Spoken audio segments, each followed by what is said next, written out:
Alam itu tidak bisa direkayasa. Mau kita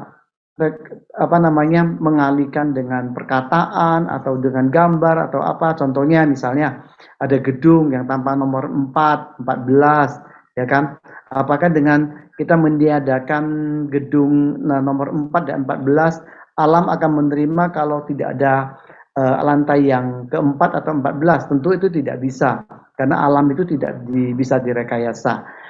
Bagaimana sih kalau misalnya di rumah itu ada gambar-gambar kuda, terus kemudian gambarnya ikan, dan kalau kita hitung, hitungannya mesti sama ya. Kalau kuda itu 7 ya, Coach ya, kalau nggak salah. Ya, Kalau ikan tuh 9 ya, betul.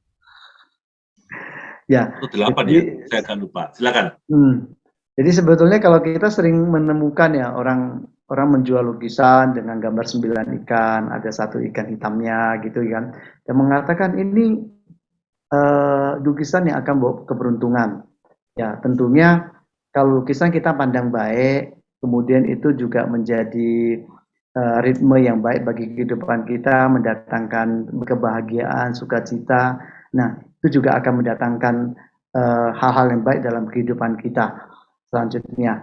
Nah, kalau bicara ini apa ini Feng Shui, saya mau mengatakan hal-hal itu sebetulnya tidak masuk ke ranah Feng Shui yang sesungguhnya. Karena Feng Shui sesungguhnya itu berbicara tentang alam, sesuatu yang alam, ada keselarasan manusia dan alam. Nah, misalnya ada gambar koi, gambar kolam gitu ya. Nah, gambar kolam itu kan terbuat dari kanvas. Kanvasnya biasanya dari kain kanvas ya. Nah, apakah ada air di sana? Itu yang menjadi pertanyaan. Ya, tentunya kan tidak ada air di sana. Maka sebuah gambar yang melukiskan tentang kolam dengan ada ikannya, tentunya bukan energi air yang dipancarkan, tapi tetap energi kayu ya, karena itu berasal dari kanvas, kemudian ada figurannya juga dari kayu, itu energi kayu yang dipancarkan. Jadi kalau bicara soal lambang, memang alam ini tidak bisa kita rekayasa, ya tidak bisa kita rekayasa. Contohnya lagi misalnya gini, saya meletakkan gambar lukisan yang dengan pohon bambu yang sangat banyak rindang di sisi timur, dengan harapan sisi timur yang adalah unsur kayu, unsur kayunya bisa energi bisa berkembang. Nah, tentunya itu juga tidak akan membawa pengaruh feng shui, namun cuma hanya membawa rasa senang dan sugesti alam bawah sadar kita. Nah, itu tidak bisa. Gambar hutan bambu tadi tentunya kan dicetak dari MMT.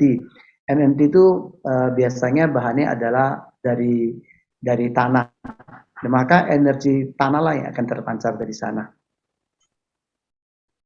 Kemudian juga ini ya contoh lagi misalnya, gambar kuda. Sering sekali kita menemukan gambar kuda ya yang dijual di mana-mana.